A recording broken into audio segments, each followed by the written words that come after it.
All right, we'll get started in about a minute or so right at 2 o'clock.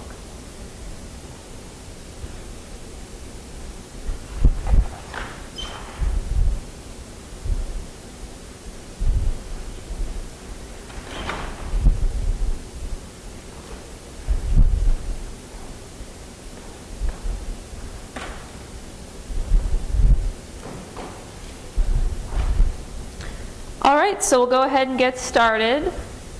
So this is the study union review for Statistical Methods I, Section 2 with Professor Udine.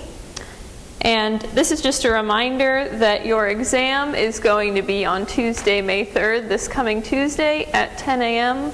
You'll be in your same room. Just make sure to get there that extra 30 minutes early, or you may not be admitted into your exam. Couple more reminders for when you take your exam. As always, make sure you have your pink Scantron, your formula sheet, and all of those tables, your T table, Z table, binomial table, make sure you're all set for that, your calculator, and don't forget your ID. This session is recorded, so later if you want to rewatch it or you have some friends who couldn't make it, they can find it on the SARC YouTube channel. So without any further ado, let's go ahead and get started. So we're going to go ahead and go through a review first, and then later we'll have time for any questions you may have. So for Chapter 1 is just a real general overview of different terms in statistics. For this, we're not going to spend too much time on it. This is mainly something to review on your own. Go through your professor's PowerPoints, including the review PowerPoint he uploaded to web courses the other day, and just go through and make sure you understand all those terms and concepts so you can apply them to all your problems. And a big thing that the professor seemed to spend a lot of time on was how to classify variables and be able to tell between whether the variable he's giving you is a qualitative variable or a quantitative variable, one that is numerical. So moving on to Chapter 2, it's a concept of bivariate data, and that's where you have two different variables. So here we asked a set of college students whether they lived on or off campus and whether they were freshman, sophomore, junior, senior. So you could be presented with a data table like this, and you could be asked, what percentage of students live off campus? Let's go ahead and zoom in here. So this is just a very simple way to read these tables. It might be a table, it might be a graph. So I'll go ahead and give you a moment to look at that.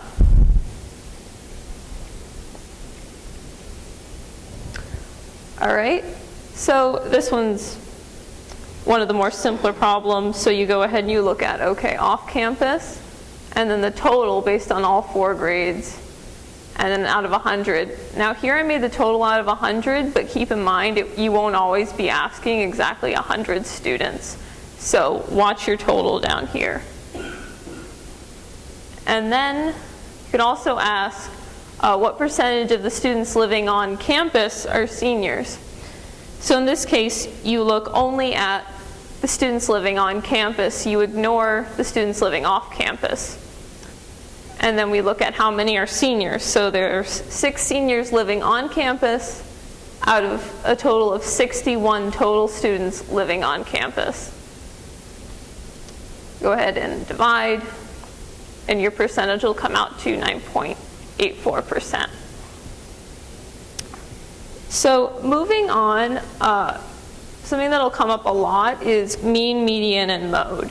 So we're going to look at a set of values, and we're going to look at how to find the mean, how to find the median, and how to determine the mode if there is one at all.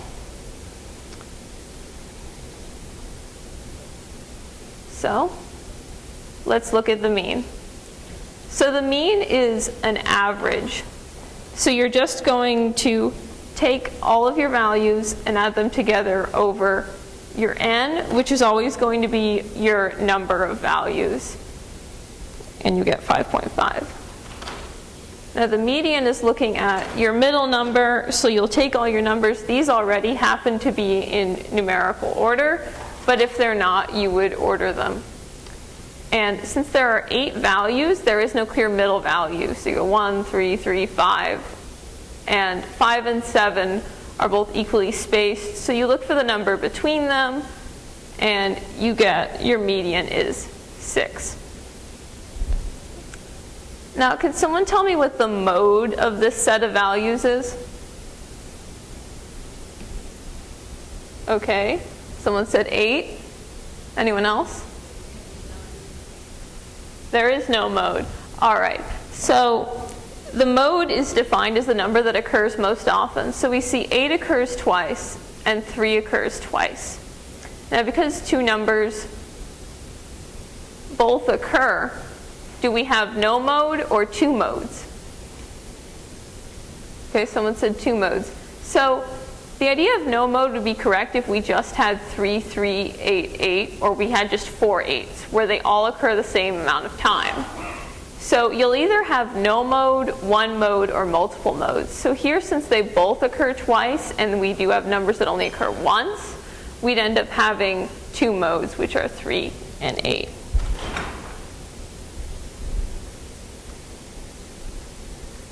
So moving on to, we'll come back to that. But another important thing to look at is the variance. So if we're examining the variance of a set of numbers, we're looking at the spread of data across, apart from the mean. So we've already looked at how to do the means, now we're going to look at the variance. So if you have your formula sheet handy, which would be a good idea, you are given a similar form of this formula. The professor actually gives it to you like this. So we can go on our formula sheet, and we see it's right up here. So one question that came up a lot in SI sessions throughout the year was the difference between here the sum squared and then parentheses sum squared. If you've forgotten this notation, this capital sigma is a summation notation where you just add up all the values. So when the square is with it and not outside a set of parentheses, you square each value individually and then take the sum of all the squared values. But when you're working with the square outside, it looks more like this, where you sum all the values and then you take the square. So here it's simply just plug it into the formula, and make sure this is something that's important to know how to do, because you may have to do it in later and longer problems, and you end up getting 8.57. Now, how do you go from the variance to the standard deviation? All right, square root. So you just take the square root. Most of the time, you'll be working with standard deviation, but keep in mind that this is the formula you're given.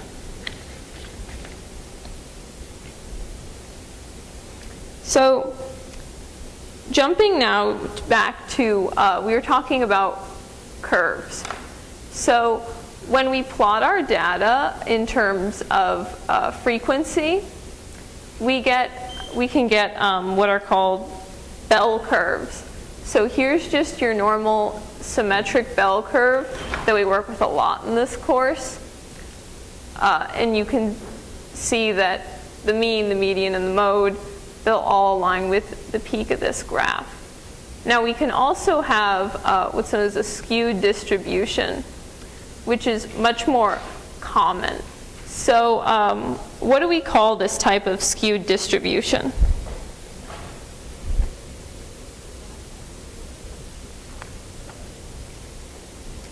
All right, someone said left.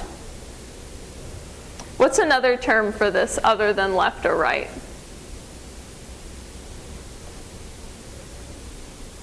someone said positive. This one is actually a negative skew. So when you're looking at skewed, always look at the tail, not the bulk of the graph, to be able to tell. So this is left skewed or negative skewed. So you have very few values that are on the lower end. So when we're looking at our symmetric distribution and we have a curve that's bell-shaped, we get to use what's called the empirical rule. And this is for bell-shaped curve. Usually the problem will tell you it is approximately normal or bell-shaped. So here, what does mu dictate? All right, mean. And then what about sigma here? The standard deviation. So what these percentages mean is between these numbers of standard deviation, we have this percentage of the values. So here we have this amount of values will occur between -1 standard deviation and 1 standard deviation. So this should actually be 34, 34 for 68. So this is a curve you should have memorized. It will not be given to you, so just know these percentages. One thing I will say is in your book and then in the PowerPoint, they will mention that for 3 standard deviations, it's about 99.5, but your professor, for the purpose of this class, is calling it 100. So make sure when you're learning those percentages to modify it so you're looking at it as 100, so you have 2.5 on each side. Because if you use the other values, you will end up getting marked wrong. So what do we use if we don't have a bell-shaped curve and we can't use the empirical rule? Okay. Chebyshev's rule. So and Chebyshev's rule states that for any number for a value of k, as long as it's greater than 1, at least 1 minus 1 over k squared times 100% of the values fall within k standard deviations of the mean.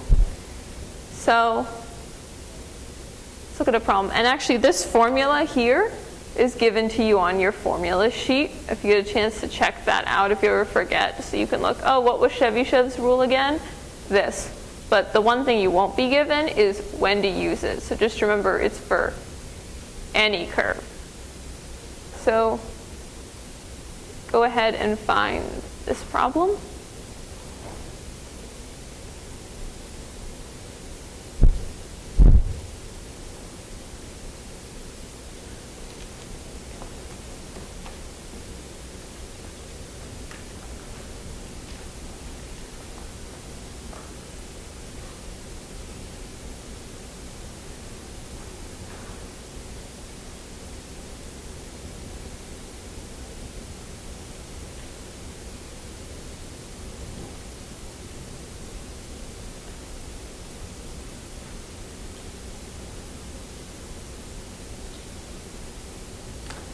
All right, so here we're given the mean and the standard deviation, and we're given a range of values. So the first thing we want to do is find out how far from the mean these values are.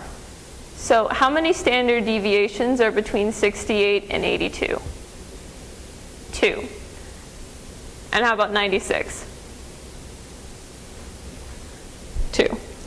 So then we just, our value for k is 2 because it's the number of standard deviations. We plug it into our formula and we get at least 75%. This is the second part of Chebyshev's rule that's definitely important. Whereas when we were looking at the empirical rule, we could say a specific percentage. We could say, oh, 34% of the values fall between here and here. But here we can only say at least, because this is for every curve, so we're not going to give an exact range or an exact percentage. So make sure to watch out for this. So now we're going to move on to probability, which is a chapter that I would say spend a lot of time on. It's definitely something that can give a lot of students a lot of issues on. So let's look at this problem. So a parallel system works when at least one of its component works.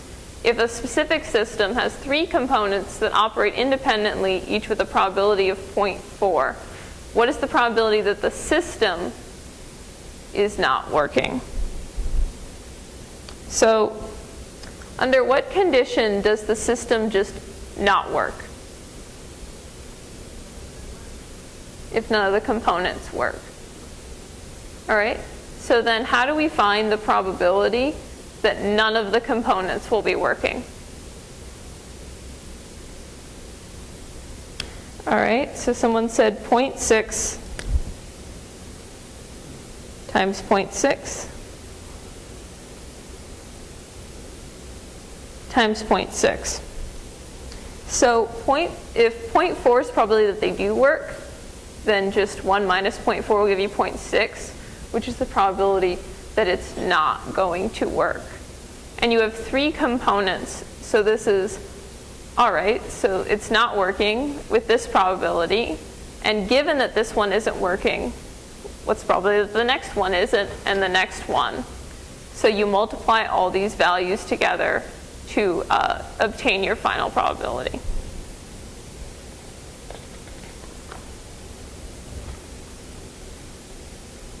All right, so yay, our favorite thing, the cross tables are back. Make sure you can read either if they just give it to you outright or be able to take it from a table like this. And here's what I said again, where our total is not out of 100 or out of 1,000, it's out of 850. So this is one of the first things you should check when you read a table, is look at your totals and then look what your 2 variables are. So weekday or weekend, and then the type of violation. So if we just selected a violation at random, what is the probability that that violation is going to be a speeding violation?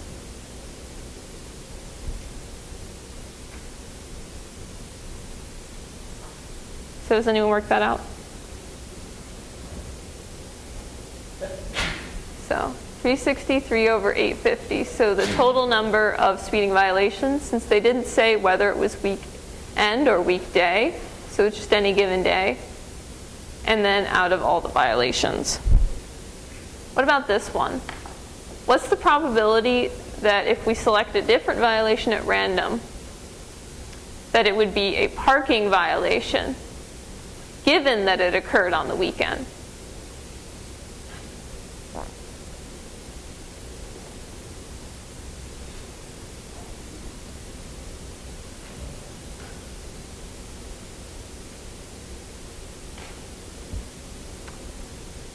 So we look at just the weekend this time. It's like the similar problem we did before, where we're only looking at the weekend this time.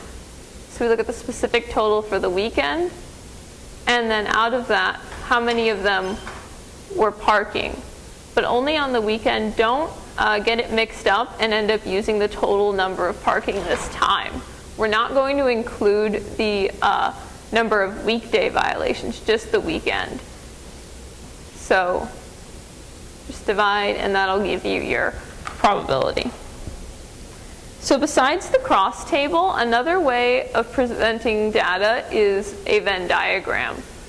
So I would advise that you would be able to construct a Venn diagram and then also read one on the chance that it's given.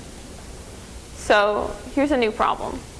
45% of students consume more than 5 cups of coffee during finals week, while 55% of students get an average of less than 5 hours of sleep per night. And then 15% of students fall under both categories. That means they both consume more than 5 cups of coffee during finals, and then they're also getting, on average, less than 5 hours of sleep per night. So go ahead and construct a Venn diagram. So y, if A is the number of cups of coffee, or the average the number of students who consume more than that. Why did I put 0.3 here instead of 0.45? Right, so someone said you have to account for the overlap, which is here, 0.15. And then you do the same over here with 0.4. So let's look at a problem with the Venn diagram. I have it on the next page as well. So what is the probability that a randomly selected student will fall under either or both of the categories? So when we're talking about either or both, are we talking about a union or an intersection? All right, a union. So the probability of A union B. So how do we find the union? Looking at our Venn diagram, what do we add?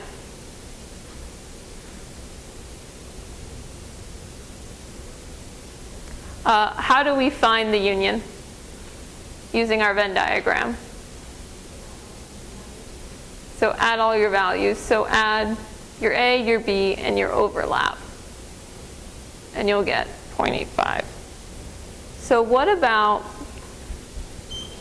the probability that a random student will fall under this category, but not this category? So they do consume that average number of cups of coffee, but they don't have an average of 5 hours of sleep a night. So 0.3. Now, what does this B naught represent? Yeah, whatever is not B. And this isn't union, what is it? The intersection. So the intersection of A and not B. So we're not going to include this, so it would just be 0.3. Now finally, what about the probability that a student would fall under neither of these categories?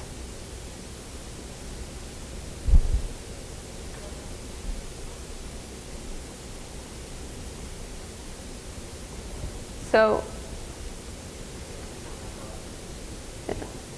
0.15. So it's the area outside. So how do you get 0.15?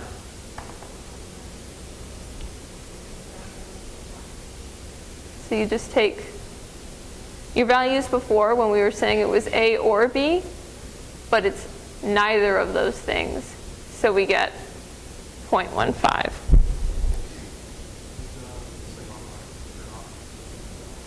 Yeah, I will be posting this to the SARC Google site for Student Union.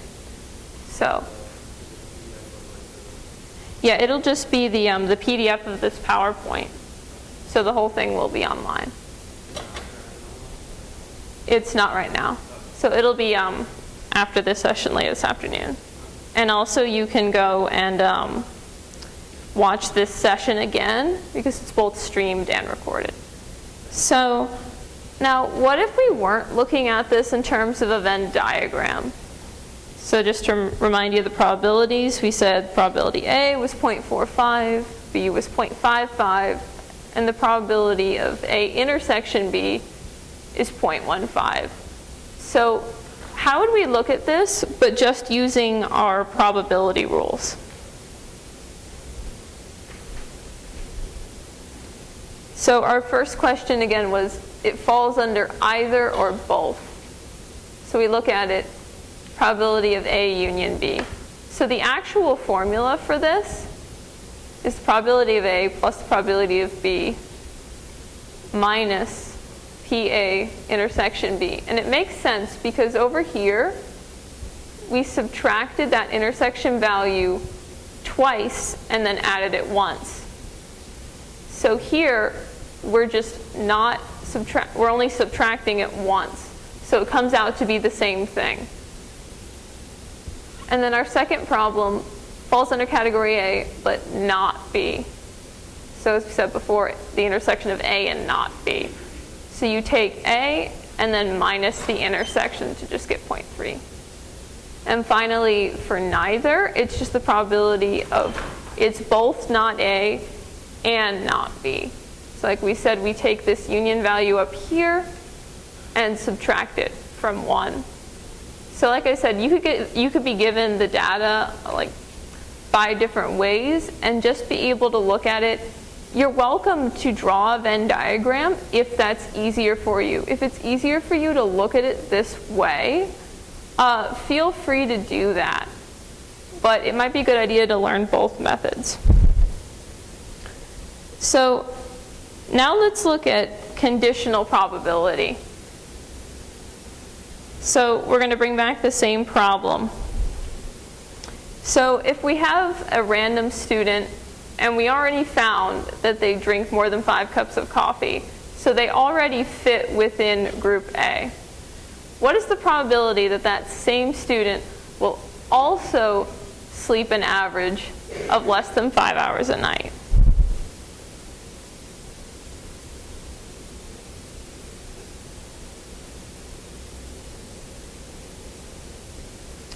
So we're looking at the probability of B given A. So this is just a formula to learn for conditional probability. I would go ahead and check out your formula sheet and see which probability formulas you're given and which laws it would be a good idea to memorize, if not just figure out a way to remember them. So you would take the probability of B intersection A, so the probability that they fall within both, over just the probability of A, because we already know they fall within A. So it's the probability of the kids who fall under both of those categories over the total number of kids that are just in A. So you get 0.15 over 0.45. See here, we're going back to our original probability of 0.45, not 0.3. And we get 0.33. So the next part of this chapter are combinations. So does everyone have a calculator of some sort that can do combinations?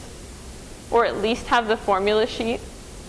So there's 2 ways to do combinations. Your calculator has an NCR function, but there's also a formula for it if you wanted to just do it by hand. Either would work. You have it here, taking the factorial. Real quick, so I've had a question on this. How do you take the factorial?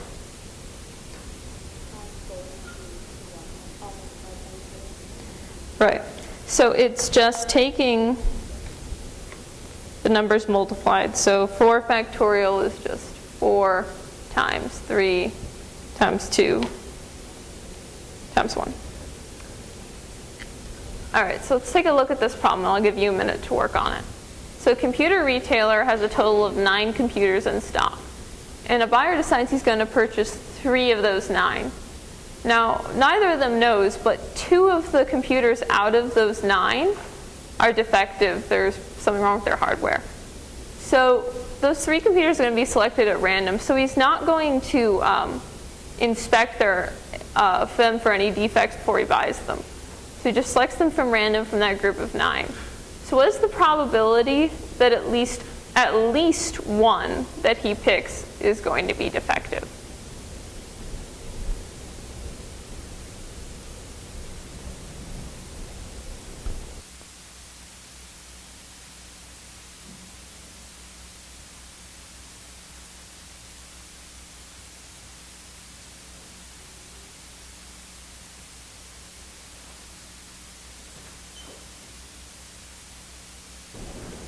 All right, I'm going to go ahead and just give you a full minute to look at it.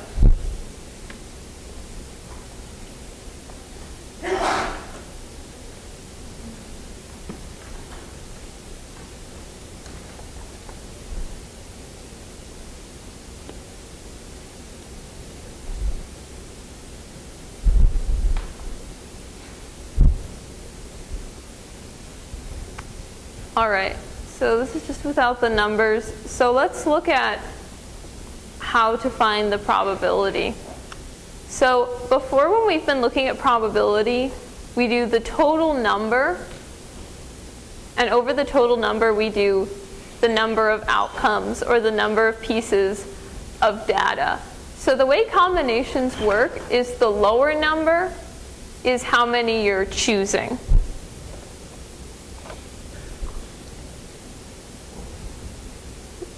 And then the top number is what you're picking from. So first, here on the bottom, we know we're picking a total of 3 out of a total of 9 computers. Combinations means the number of different ways that we can pick these 3 computers from the total of 9. For the probability up here, first we're going to pick from 1 from the 2 defective computers, because we were saying at least 1. So they're telling us one of them is going to be defective. And since we're picking a total of 3, our other 2 are picked from the other 7. Because if 2 of them are defective, it would mean that there's 7 that are fine. So we only have 1 defective and 2 that are fine. And again, we multiply those probabilities just as we've done with tree diagrams and different problems. But we were saying at least 1. So the second outcome is that we could have 2 of those computers. So we're going to pick 2 from 2. And then multiply that by, now we're only picking 1 of the 3 from the 7 that are fine. And then again, we're always going to be over our total, picking 3 from 9.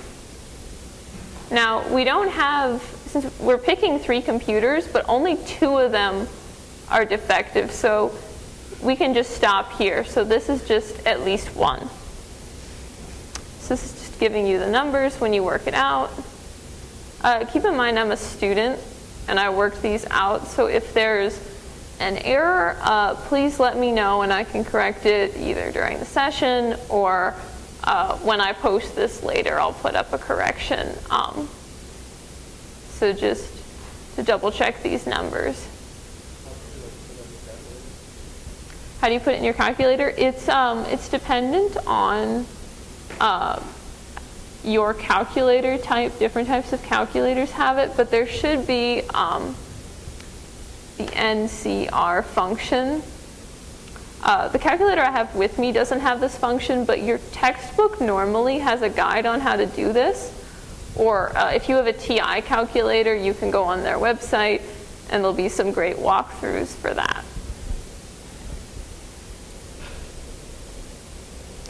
So we're going to go ahead and move on to Chapter 4, which deals with binomial distributions. So what makes a distribution a binomial distribution? All right, someone said it's normal. So what does the part binomial refer to? So bi, someone said 2. So nomial numbers. So binomial refers to there only being 2 outcomes.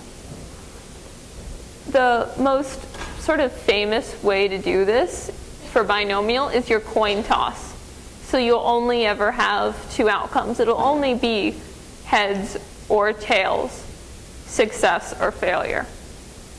So if 30% of employees of a company believe their president is acting unethically, what is the probability that if you take a random sample of 11 employees, that less than 11 of them believe their president is unethical?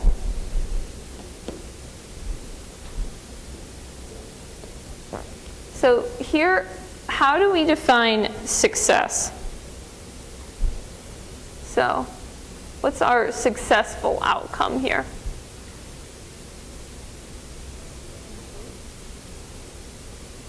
So someone said 30, someone said that it's less than 11. 30 here is your probability.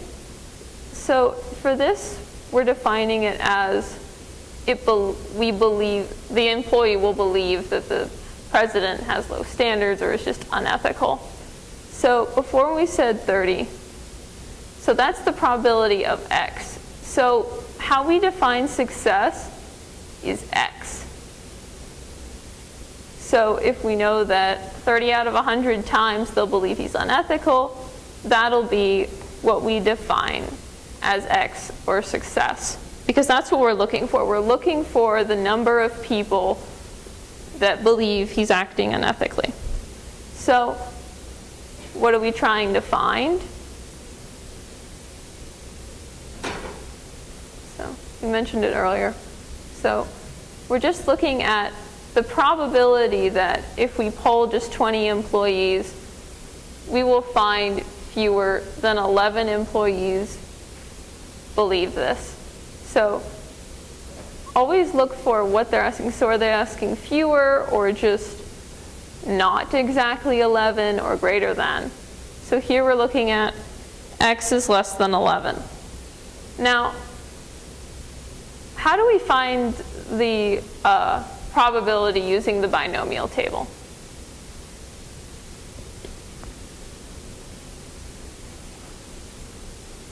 So, what do we do?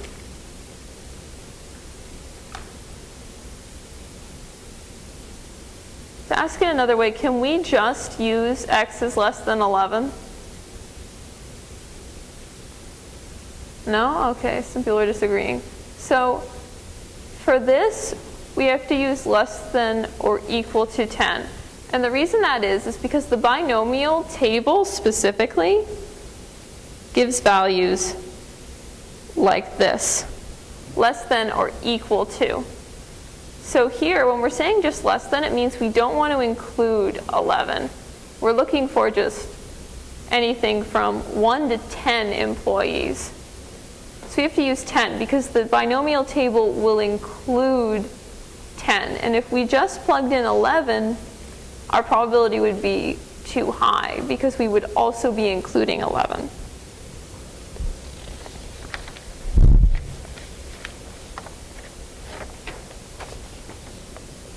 So when we're using our table, and this is really important that you have it on the exam day. Your professor may have extras, he may not. We look at the sample size. So we said we were looking at out of 20. So we know we're looking at the right table. And then our p, we said, was 0.3 here. And then what did we say our k value was? 10. So you just go over and you get 0.983. So just make sure you watch this, or if it's given to you as greater than, and always just adapt it to what the table gives you, especially when we start looking at z-tables. You always want to keep in mind, okay, how is the table, how does it present the data? We know it's going to give us a probability, but using what? How does the value we're looking up in the table relate to our x? So what if instead of less than 11, we said, okay, well, what's the probability that it's greater than or equal to 7? So can we just go ahead and use this in the z-table, or in the binomial table? No. Because like we said, the binomial table gives it to us in less than or equal to k. And right now we have greater than or equal to. So if you added up the sum of like every possibility, what would you get for all probabilities? All right, 1.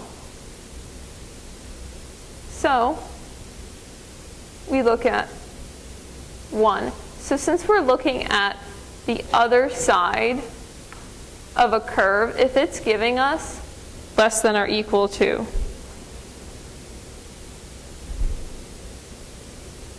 so this is 0. If we're looking to find greater than 7, the area over here, but our table only gives us it this way.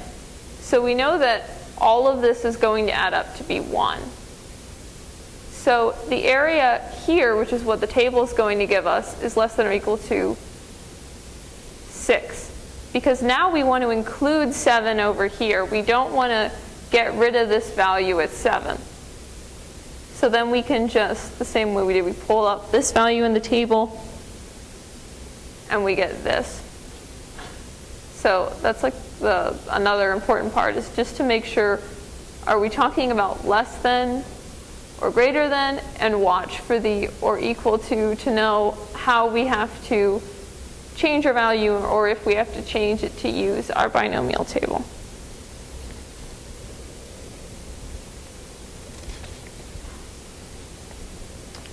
So now we're going to move away from binomial and look at the normal distribution. So just looking at our normal symmetric curve. So, and again, the professor will tell you whether or not it's normally distributed. Don't assume that it's normally distributed unless he mentions that it is. If he says, oh, the data is normally distributed, okay, you can use your normal distribution. You can use your empirical rule.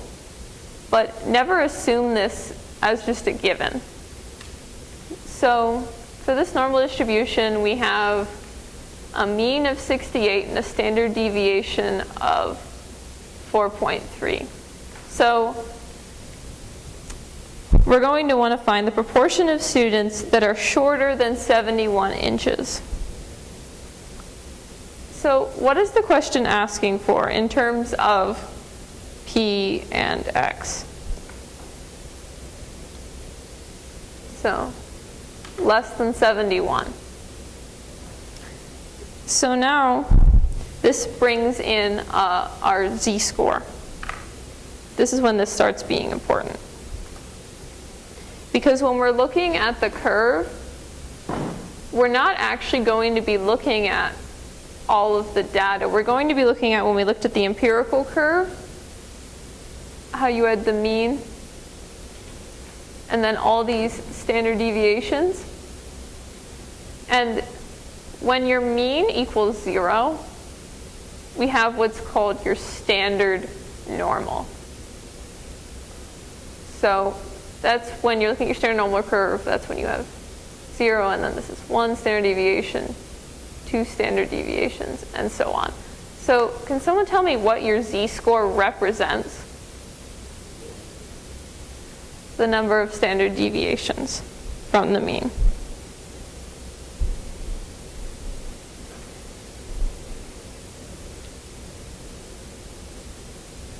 So how would we find the value of z? What formula would we use?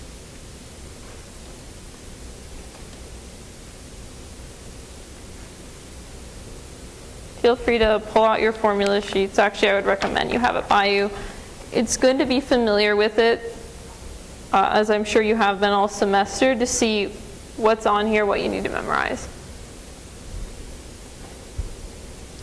So for just this, we're using this specific z-score formula, x minus mu over the standard deviation. We're told it's normally distributed. We're given just the flat-out mean, standard deviation, and a value. So we can just use this, just the basic form of the z-score formula. So we're just going to plug that in.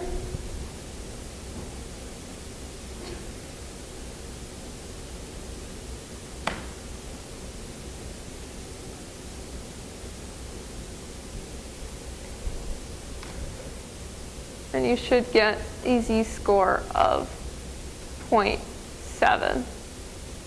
Now notice we're doing less than. That's because they told us shorter.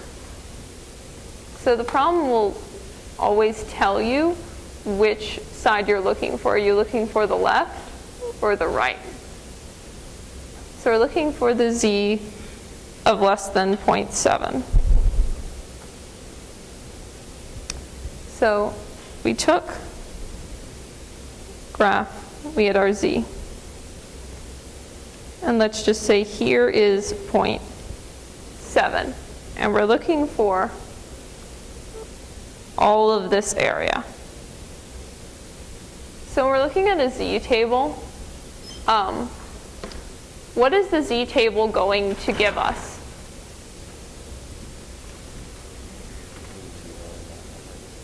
All right, so the area between 0 and your z-value.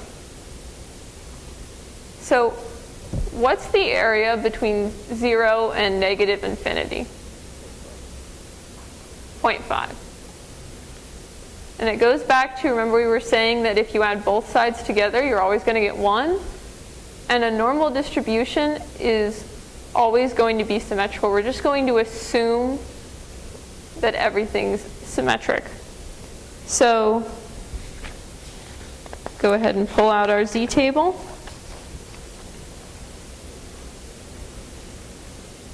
So we're looking for 0.7. So let's see, 0.7. Now here it came out to being about 0.700. So we look here, 0.2580. And like we said, we added that to 0.5, because that 0.258 is just this area between 0 and our z of 0.7. And so it'll give you a probability of 0.758, which is just all of this area. The 0.7 is what you get when you use this formula. So again, if anyone catches an error, let me know. But this is just your specific value of z.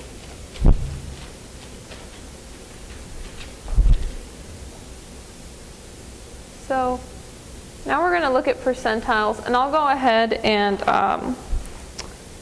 leave this problem up for 2 minutes. So a medical school will only accept students whose MCAT scores exceed the 85th percentile of the distribution of scores. So if we have a mean score of 25 and the standard deviation is 6.7, what is the minimum score that an applicant needs to get for this specific medical school to possibly accept them? And what you're looking for is just that specific score. Before here we were looking for a probability, an area, but now we're looking for a specific point.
All right, so what we're looking for is the score, which is our x.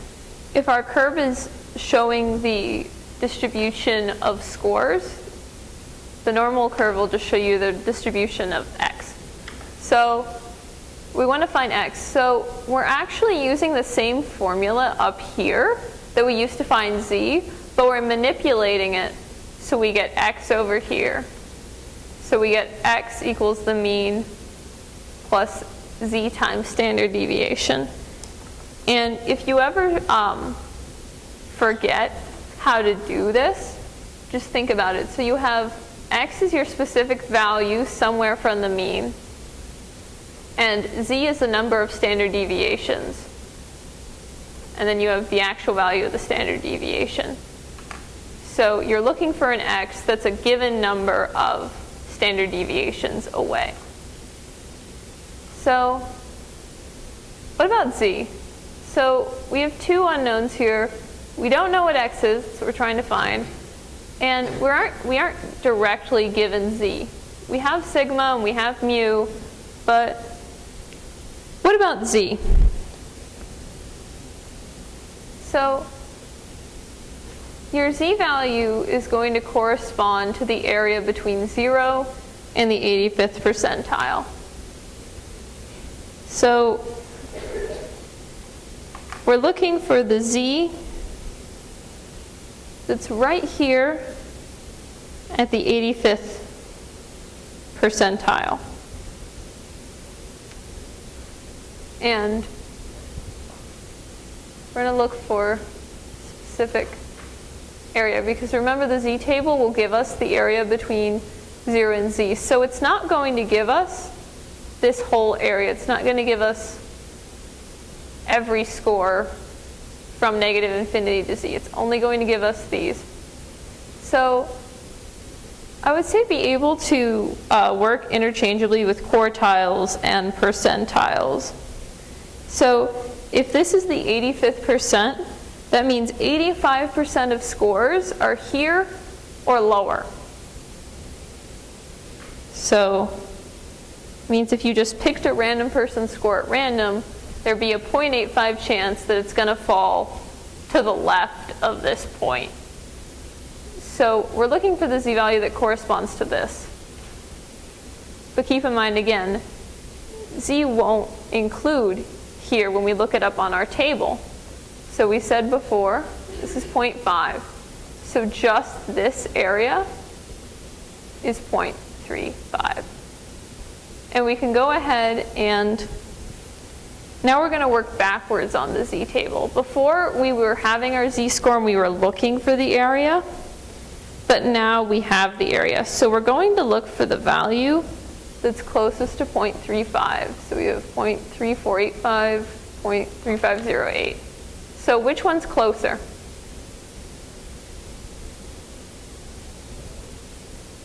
.3508. Now if these were both the same distance to 0.35, you would go ahead and take the average, so you would go 0.035. But since this one's closer, we're going to use this one. So that's 1.04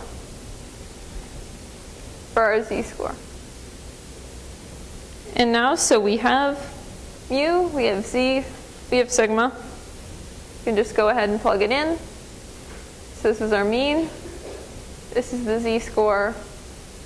So it's 1.04 standard deviations above the mean.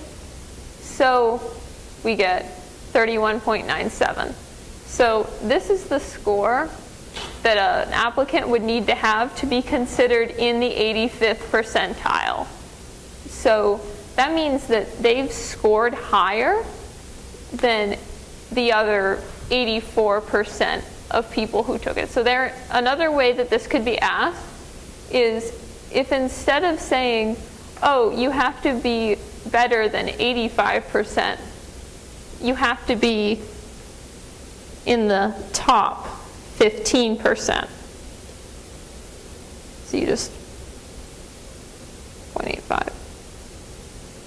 So that's another way to ask it, but you're really looking for the exact same thing. If you're looking for the minimum score, that means you're in the top 15%. It's the same thing as saying you're in the 85th percentile. So be able to look at it. So if they're saying top, you're going to be on the right side of the curve, since this is the positive end. And you're going to be looking to the right. But you're going to end up using the same exact way to solve it, because remember your z table gives values to the left. not to the right. So you'll end up going for the same exact area and the same exact z-score.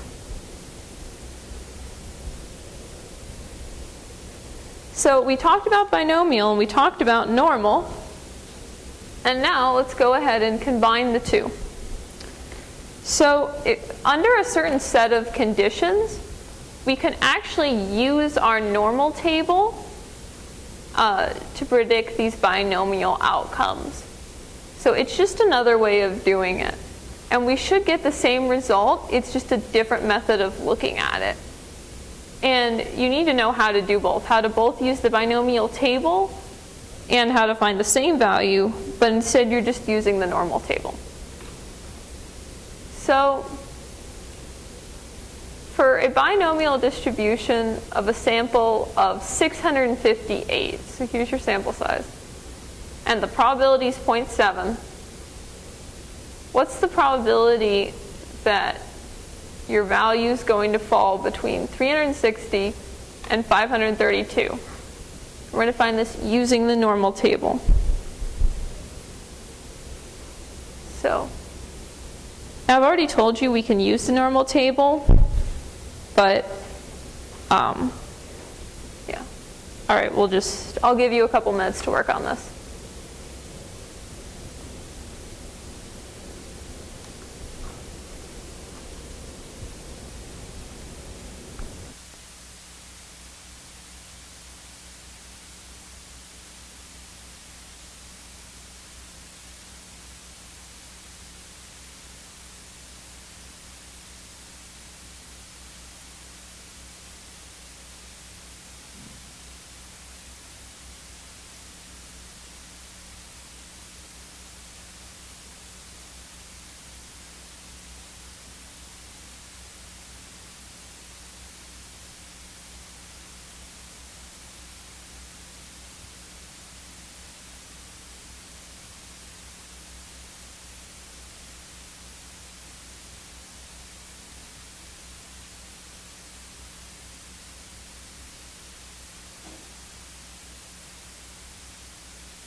All right, so let's look at it. So what values do we need to find z?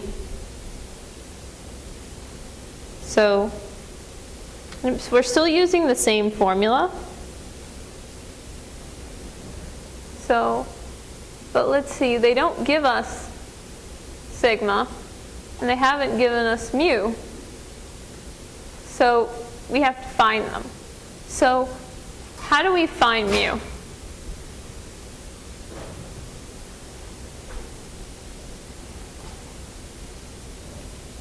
So we use this formula.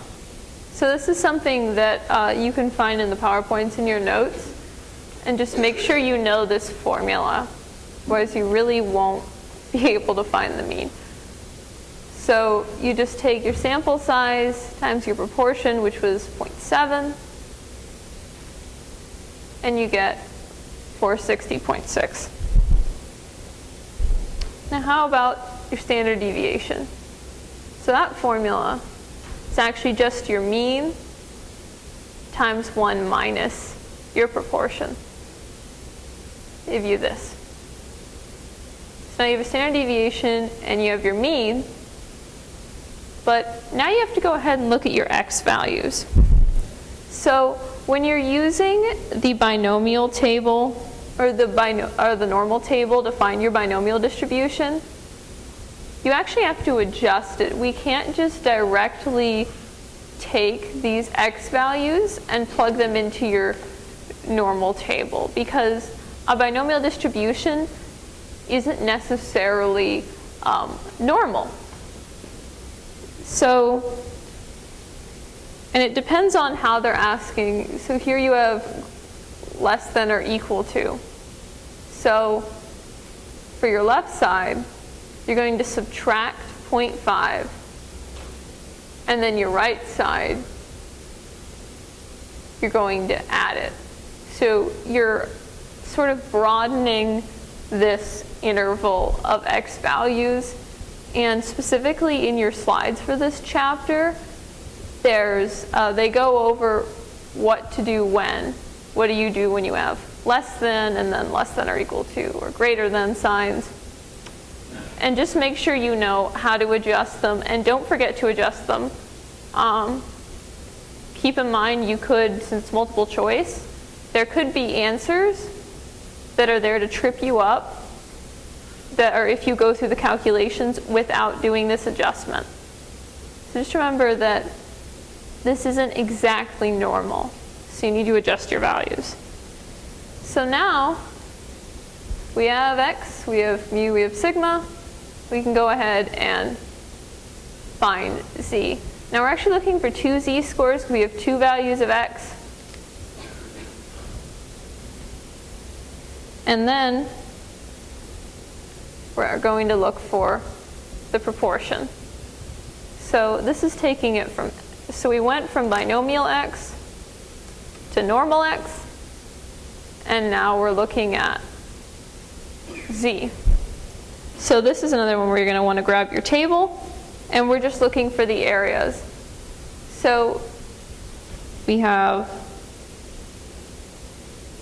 here 0, so we have 0.52 positive, but then we have a negative value.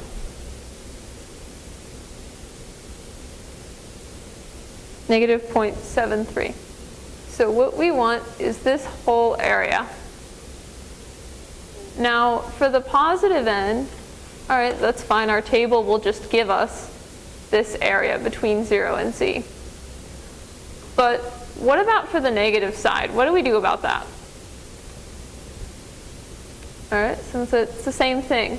So I'm going to refer back to this a lot, but possibly one of the most important things to remember is that this is a symmetric curve.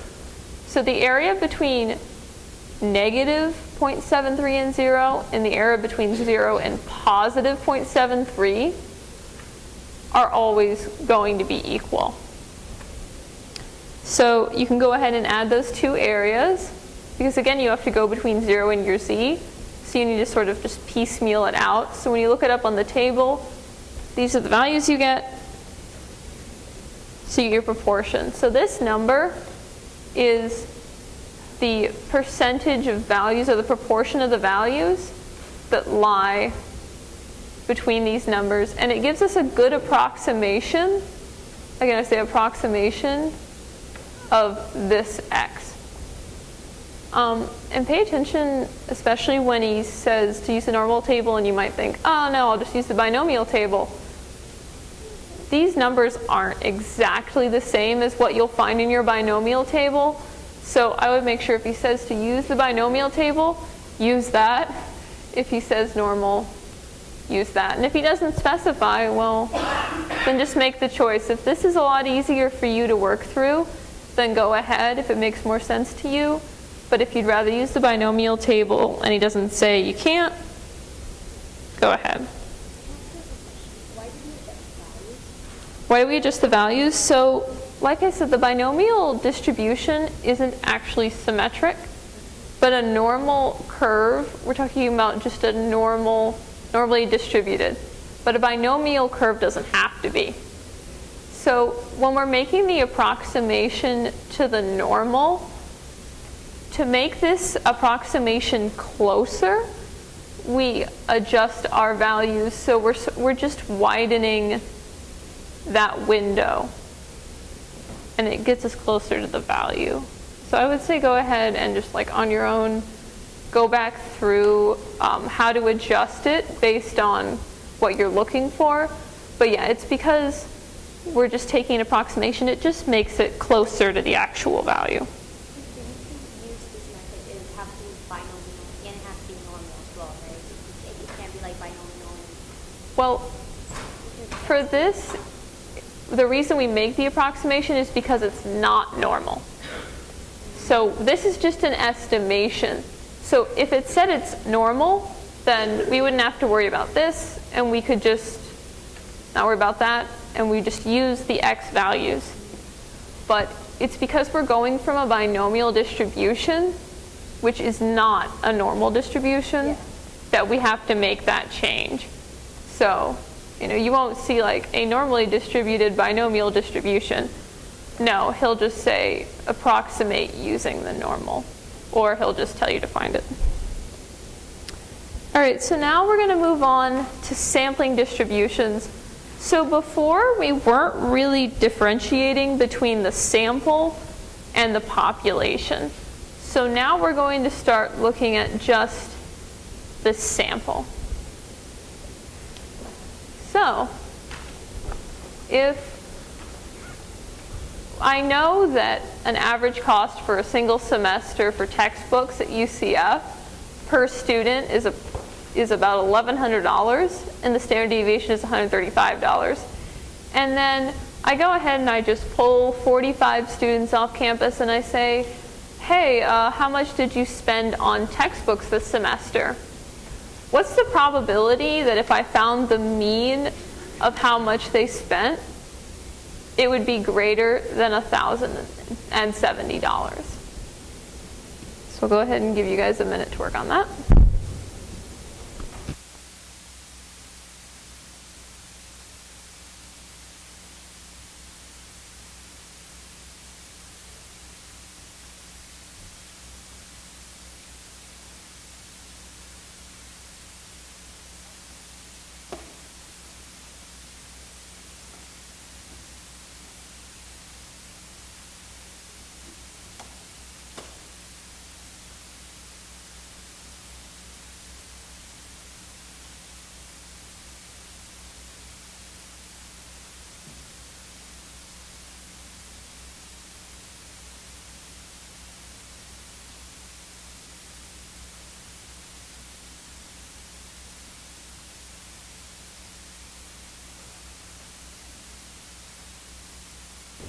All right, so yet again, our old friend returns the z-value. Because just like we were doing before, we can go from the distribution of your sample. So that would be x bar. So why am I using x bar and not mu? Because it's a sample. So we can also just change this to z, just like we did with mu. Except now, because we're not working with specifically the population, we're using a different z formula. So this is another thing to keep in mind, is to know when you use which z formula. And you may be thinking, okay, well, how do I know I'm supposed to use this one? And you always want to look at what the type of problem is and what it's asking. So, okay, I'm looking for the probability of a mean from a sample. So I want the z-score formula that corresponds to the sample mean. So here you see this formula is x bar now. And then we're also going to look at the sample size, which becomes really important. And looking at, is your sample large enough?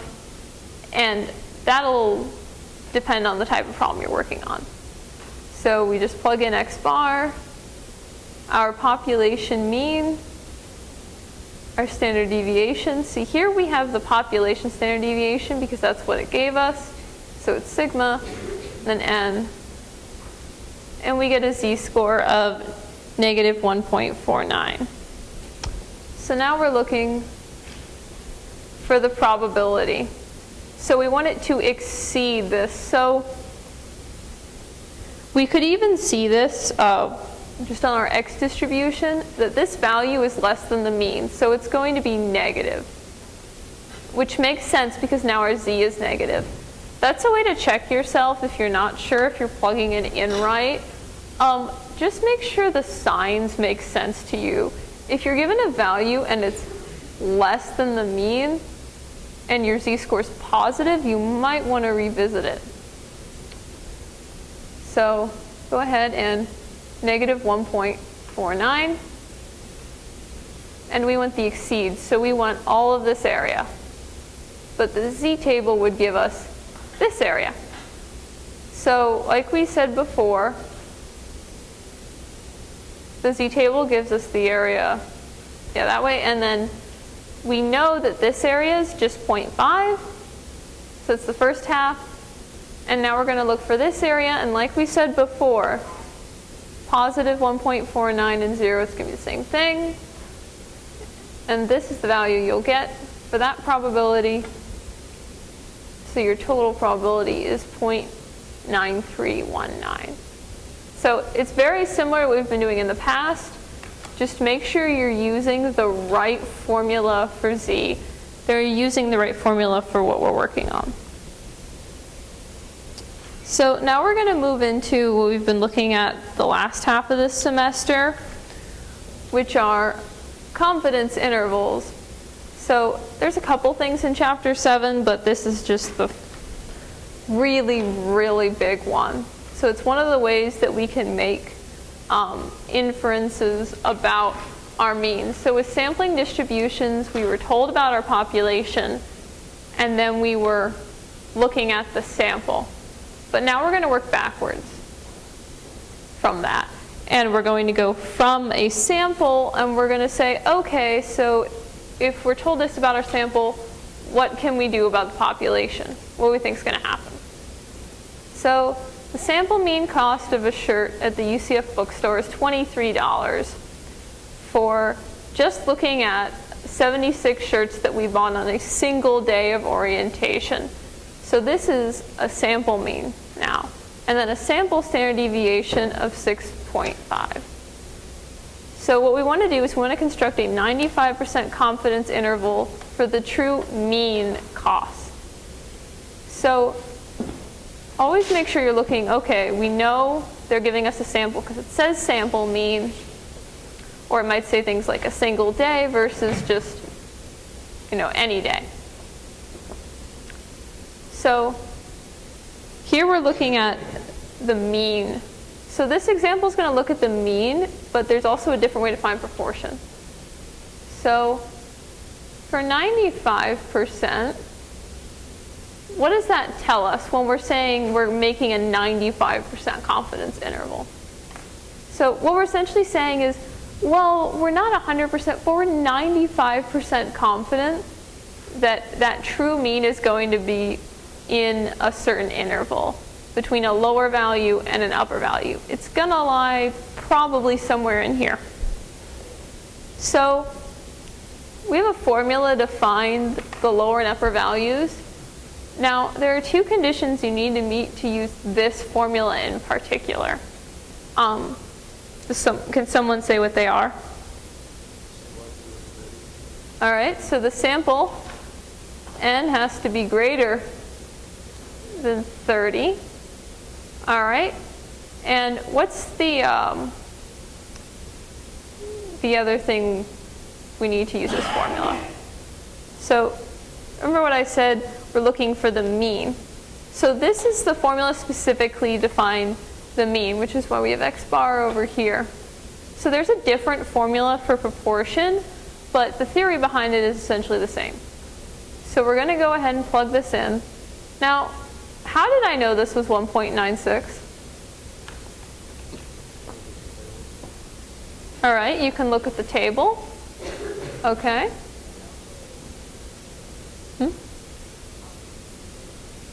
All right, alpha, 0.05. This is the z of alpha over 2, so you can just divide alpha by 2 and look in your z table. Now in class, your professor said that you can just memorize these. He provided them in the PowerPoint for 90%, 95%, and 99%. So you can go ahead, you don't have to look these up every time. You can save yourself a couple minutes by just memorizing that, okay, for 95%, for alpha equals 0.05, this is the value I use. So plug those in and we end up getting an interval. So what this interval again is telling us that we're 95% confident that the actual average cost is going to be between 21.54 and 24.26. So now before we were saying, okay, we have a really big sample size. What if same problem, but I said we were only looking at 16? Can we use the same formula? No.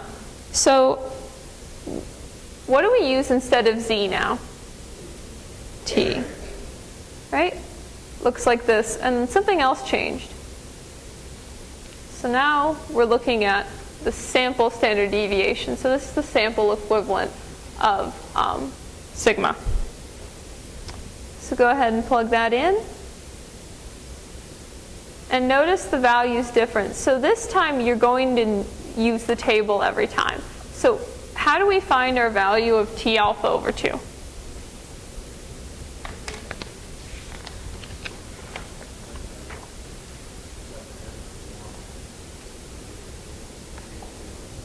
So you said n minus 1, which will give us the degrees of freedom.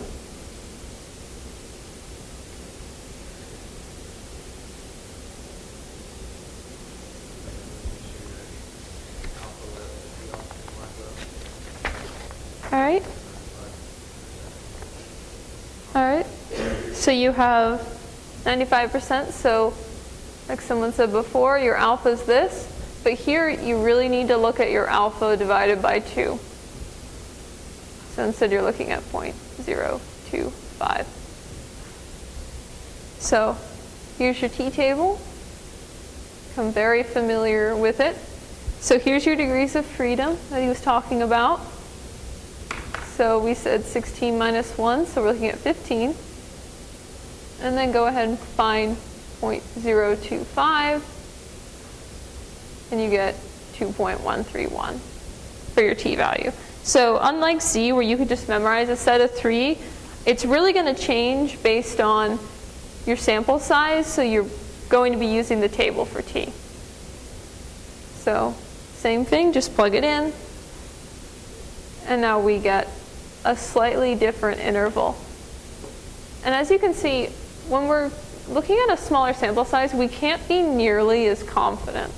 So that's why you see this interval is a lot bigger, well, relatively.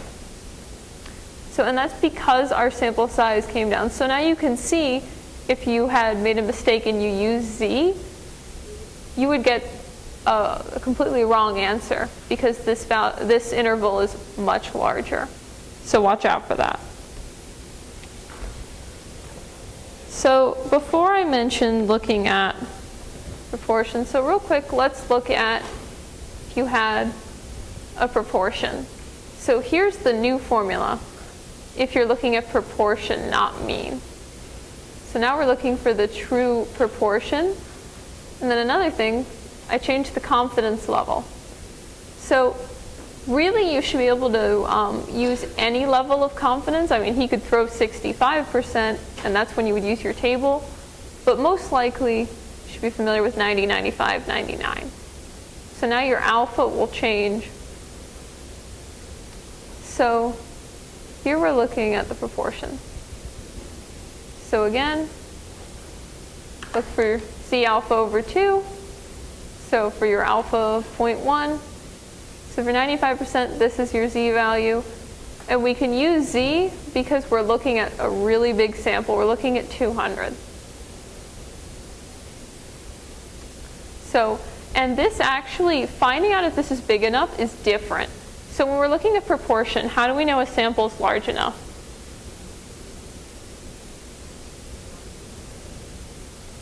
All right. And P. Larger than 15. Okay.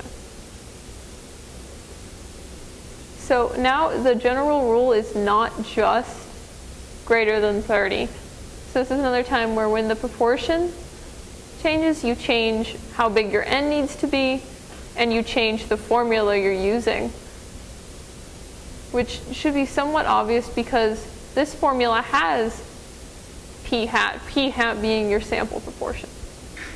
Just plug it in, same thing, and we get this window. So we know the true proportion, or not know, but we're 95% confident it's between these two values.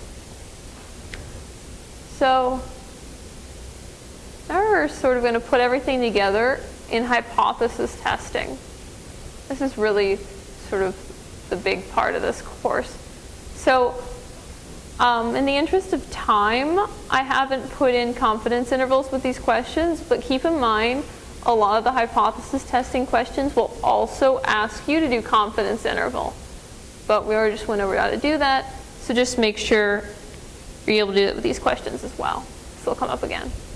So professor claims that the average is 75 for his final exam. And we went over and we took a sample of 85 of his students, and we found that their sample mean was 74 with a standard deviation of 4.6. So we want to conduct a hypothesis test to see if the true mean is greater than 75 with 95% confidence. So we're going to see, okay, well, is the professor right or is he not right? Is the actual true mean score greater? So here, what do we call the professor's claim? Which hypothesis is this? This is the null. So this is just the claim. So he's just saying, okay, this is the mean. This is what I'm saying. And we're like, oh no, it's not. So that's what we call the alternative. So we're saying it's wrong. And we're going to use the data we collected from our sample to test that. So same z-score as we were using with the sample with your x bar minus mu and then s over n. Here you go. So this formula pops up again. And we know because we're using the sample mean, so obviously we have to use this formula. And we get, this is our z-score. So we got our z-score. What do we do with it?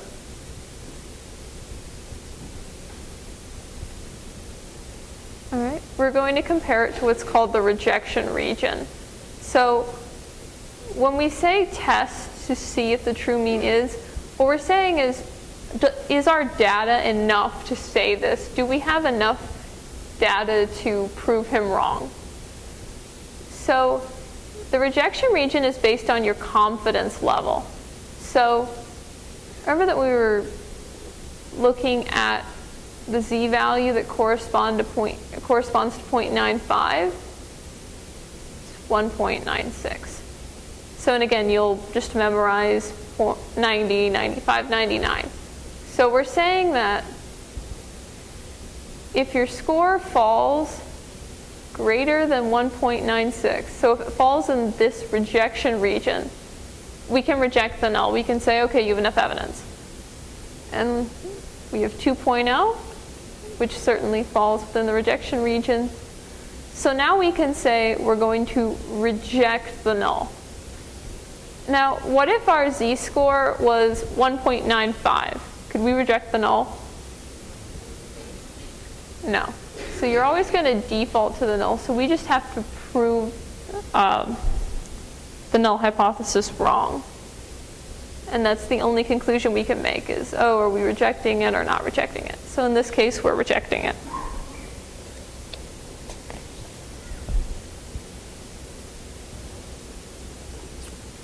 So in chapter 9, we're doing essentially the same thing. And keep in mind for hypothesis testing, we did it with mean, but know how to do it for proportion as well. little different formula, but same concept. So what chapter 9 does is it introduces two samples. So now we're comparing these two independent samples. And we're looking for differences in the mean or in the proportion. So in this example, do we have sufficient evidence to conclude that the population mean hours differ? So this is looking at the number of hours that students will spend studying. So we asked a group of freshmen, how many hours do you spend studying for this test or just your subjects per week? We got that, and then we asked a group of sophomores to do the same. So they're independent. And now we're saying, okay, if with 95% confidence, what's the observed significance probability? So we're just looking, this will be your p-value. So in your hypothesis test, we didn't do it for the last one, but there are two parts to it. There's actually whether or not you're rejecting the null. And then there's finding the p-value, which is just sort of checking for error. And it's saying, is it significant enough of a difference? So we're looking for sufficient evidence, a significant difference between these two. So it's enough to just overcome, well, this is just a random error, and we actually can't reject the null. So for here again, we're going to build a rejection region. Now, keep in mind we're saying differ. So before we were saying greater than or equal to. But now when it's differ, it's like it can either be greater or less than. So now the rejection region, since we're looking at both, we can go ahead and plop it on both sides. So we're not being picky. We're just saying as long as it's different, significantly different, we'll go ahead and reject that null. So the z-score for difference is a completely new formula. And the handy way to remember that you use this formula is this d naught here. Now, as your professor said in class, unless they say otherwise, you're just going to assume that the difference is 0. Because now we're just looking for any difference that we can't account for with just error. But watch it, because the problem may say, oh, is the difference more than 5 or whatever they give you. But here we can just assume it's 0 because they don't give it to us. We're just looking that they differ at all. They're giving us sigma, giving us x bar that's over here, giving us n. So we can just go ahead and plug this in and find our z value. And now we're going to say, okay, well, is that in our rejection region? And remember, our rejection region was 1.96 over here, then negative 1.96. So here it's negative 3.86, which is in our rejection region because it's less than negative 1.96. So we can go ahead and reject the null. So another thing we can do is find the p-value, which is a different sort of formula you can look at later. And it's just saying, okay, if our p-value related to alpha allows us to reject the null, and it's not saying, oh, this is just sort of a random error. With hypothesis testing, you're always fighting looking at error. So the last sort of big topic is when we're looking at correlation. This is chapter 9 and 11. So this is the example you've seen in class. I just wanted to go back over it again. So we're looking at the weights of a random sample of 5 people. So here we're looking at a really small sample of 5. And we decided we're going to put them on this diet. So we're going to weigh them before we put them on the diet, their initial weight, and then after. And what we're going to do is we're going to say, hey, is the diet effective? Now, here we just have to look at what the problem is saying. So if it's a weight loss supplement, effective would be measured in, do they lose weight? So now we're still looking at the difference, but the reason we call it correlation is because these two are related.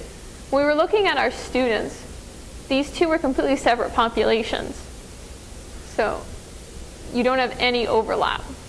Here, our first sample, our first set of data directly affects this, because you're just looking at a difference. So here, the mean was provided, and so is the standard deviation. But just remember how to find these when we were looking at these earlier, using your variance, using your mean formula. So we're conducting a hypothesis test again with 95% confidence. So your default null is that it's not effective. Because when we're testing to see if it is effective, that means we have to be able to say it's not effective. There is a change. So that change, whatever it is greater than 0. So that there's a significant difference in their weight, that they lost a significant amount of weight. So again, 95% confidence. We're using t because there's only 5 of them. So it's definitely way too small. You can't use your z-score.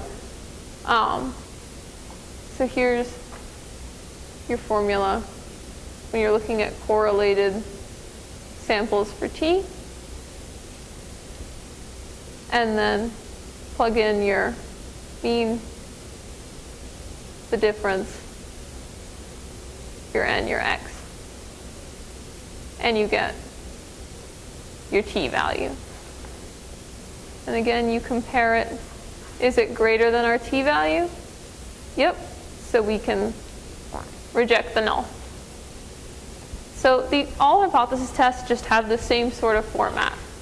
You're just looking at your evidence and saying, all right, yeah, this totally falls within the rejection region. We can reject it. Or, no, we don't have enough evidence to say it. So the last just real quick topic, and then we'll open it up just for any questions you guys have, just overview stuff, is simple linear regression. So this was something that we really didn't spend a lot of time on in class. And a reminder, don't read all of chapter 11. Just look at what he has on the slides. You don't need to use the disk in your book or anything, as your professor stated. You just need to understand the concepts. Now, the slides go over a lot of the math, but your professor specifically said he's not going to have you run through the calculations. It's all going to be concept questions. So with regression, you're looking at the correlation. So you want to be able to interpret your R value and decide, okay, is there a weak or strong correlation? So what does a weak correlation mean?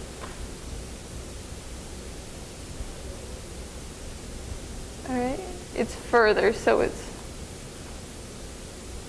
further from what?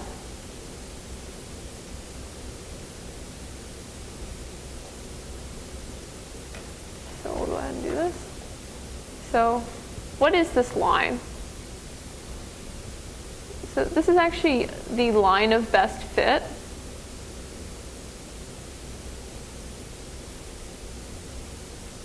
Which is just a way to model the data, just to look at your trends. Because with regression, you're looking at trends in the data.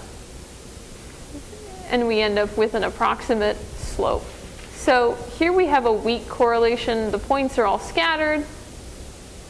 But what if I had something like this? So the points are all real close to this line, if not closer. Is this weak or strong? All right, strong. Now, this is a qualitative way to do it, but we can do this quantitatively. So our values are between -1 and 1. So what does 1 represent? So 1 is a perfect positive correlation. That means these points are just completely right on this line. So if 1 is perfect, what's 0? So 0 is just a mess. We can't even really draw a line here.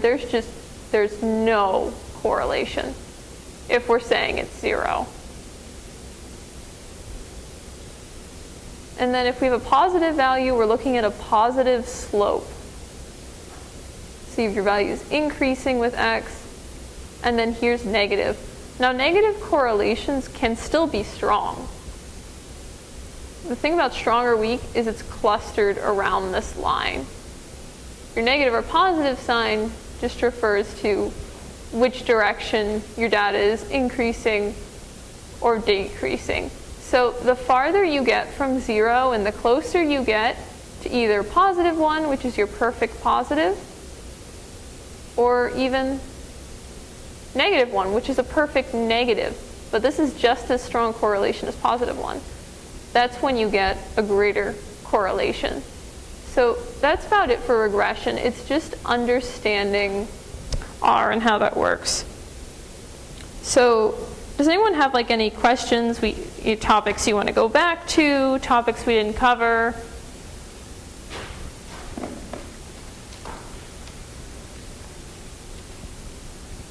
So.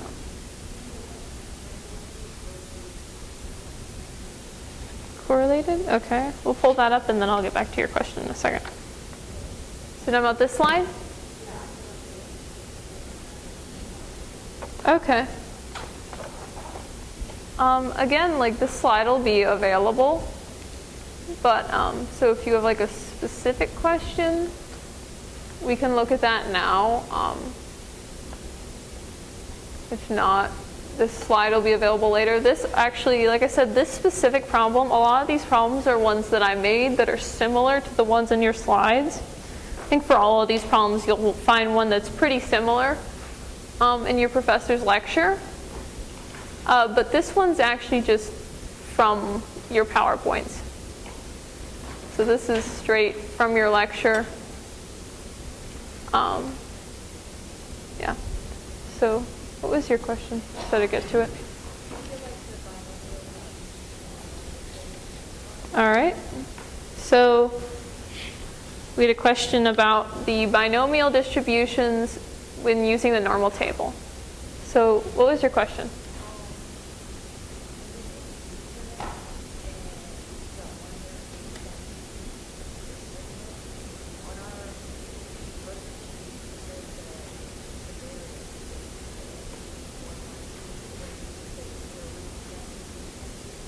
All right, so that's a good point.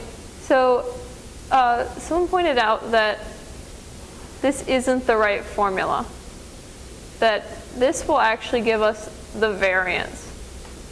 So we actually need to take the square of this. So you found that on the formula sheet? So go ahead and pull that up. So under what section did you find it? All right. So sigma squared. So it was a good catch. So yeah, like I said, I'm a student, so even I'll miss something sometimes. So it's another thing to really watch with sigma and sigma squared. Like I said earlier, when we were finding S or we were finding sigma, to watch out and make sure you do take the square. So before I put this up on the site later, I'll go ahead and make sure I correct this. And I'll fix all of these values over here to reflect that this is not the variance. That's actually sigma squared. So yes, to answer your question, yep. If you wanted to find just sigma, you'd still just take the square root. So it's a good point. I saw other hands, I thought. Yep. Chapter 14. All right. So I'm going to go ahead and grab your professor's lecture slides for that. So for chapter 14, the only thing you need to know from it is what the professor brought up in the chapter 9 PowerPoint. So look at it. So can't really see it very clearly, but this is the Wilcoxon rank sum test. So this is the only thing that your professor has said. But there should also be there should be a non-parametric test. So, yeah, the only things you need to know for chapter 14 are the ones he specifically covered in class. So maybe review your class notes. And if he said specifically, I want you to know this and this, but just know something in your slides. If you see it and you can't find it in chapter 9, then that's your hint. Okay, it's not in chapter 9, it's in chapter 14. So, and then the only thing you need to know for 11 is just really general concepts about correlation and R. Don't even know how to do the math. So, if you have other questions, it's your chance to go back over it. All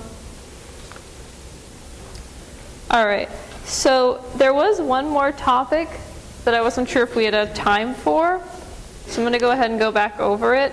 And that was looking at determining sample size.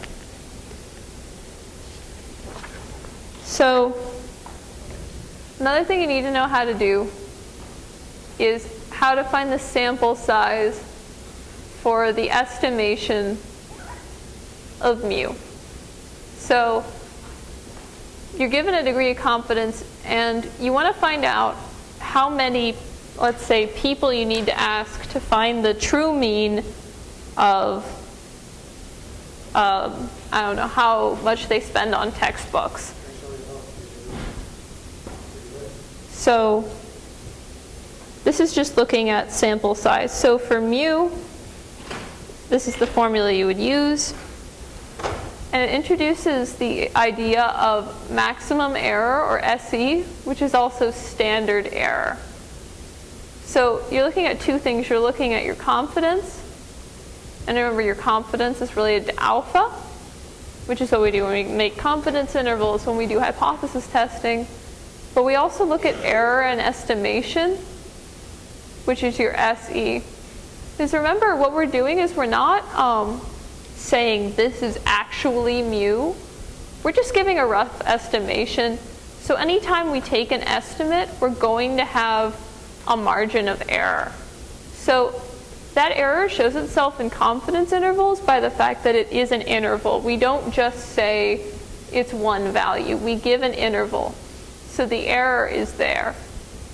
And then, of course, our other error is the confidence, which is related to alpha. So here we're looking at Z alpha over 2 again. Comes up a lot. That's why it's really important for you to know those values or how to find them. And then, again, standard error. And that's something that they would give you separately. So don't get standard error confused with alpha. These are definitely not the same thing. Alpha is related to confidence, but standard error is not. And then the other important thing to note here from lecture is they will not always give you sigma. So they might say, oh, we want you to be able to predict a mu with this level of confidence, but they're not actually going to tell you the standard deviation, but they'll just give you some values. They might give you your sample values. And in that case, what you would do is you would take, if it's hard to see here, it's the range of values divided by 4. So what's the range? We didn't go over this earlier.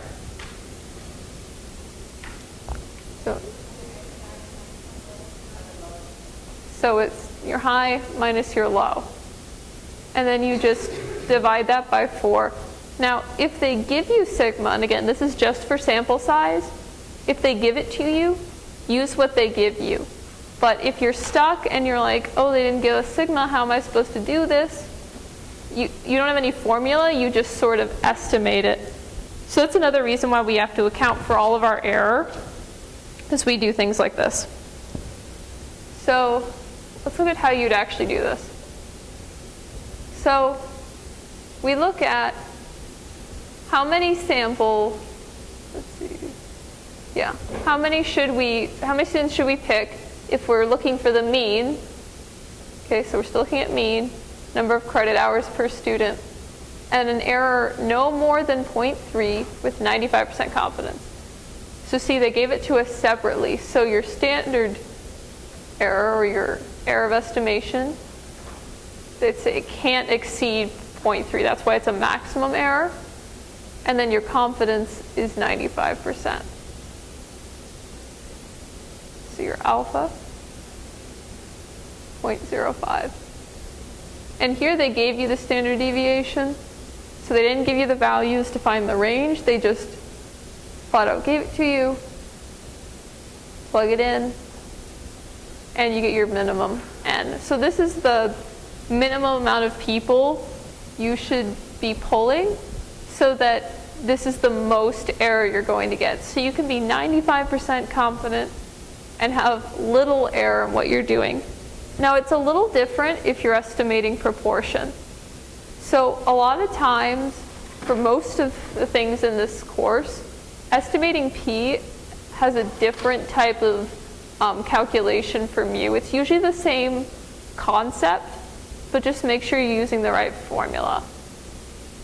Which a good rule to follow is if they give you proportion and the formula you're trying to use doesn't have proportion, you're probably not using the right formula.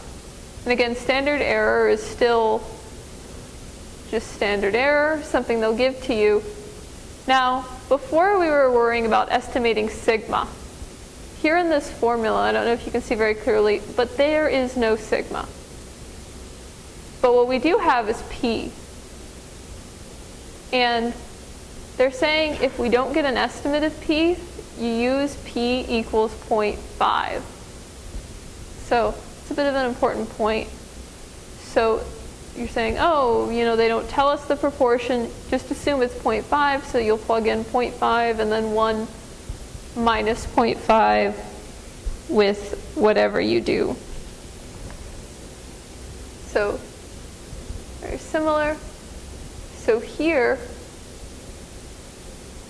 they say they estimate the proportion of items that are outdated, and how big of a sample do you need so that p can be estimated. We're 99% confident this time instead of 95, and the error here is 4%.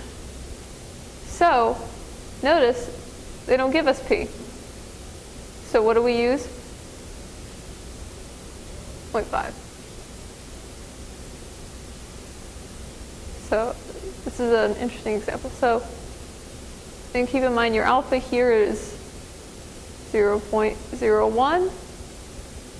So watch your z. And also notice that these formulas use z, which makes sense because you can't use t. You don't know the sample size for it. So that's about the overview of the course. Does anyone still not have questions? Or so, all right. So does everyone have this table?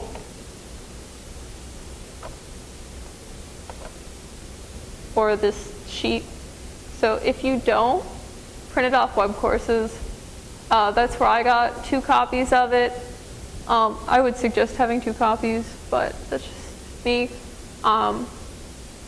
And make sure you have all of these tables with you on exam day and know how to use them.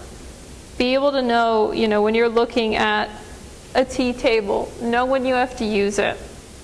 When you're looking at your z table, know what these values are. So we said before that your z gives it to you in terms of less than or equal to k. So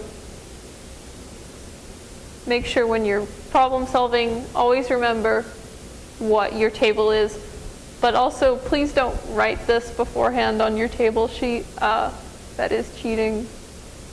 So it's another thing you just need to memorize. And then just a quick review. When can we use z instead of t?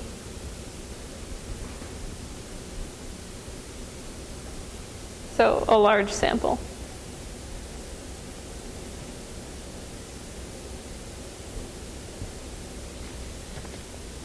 And then another quick question about the t-table. How do we find our degrees of freedom? So n minus 1. And if we're just looking at mean, what's the value of n? What's the maximum value of n for the t-table? So 30. So n has to be less than or equal to 30. Oh, this is another point.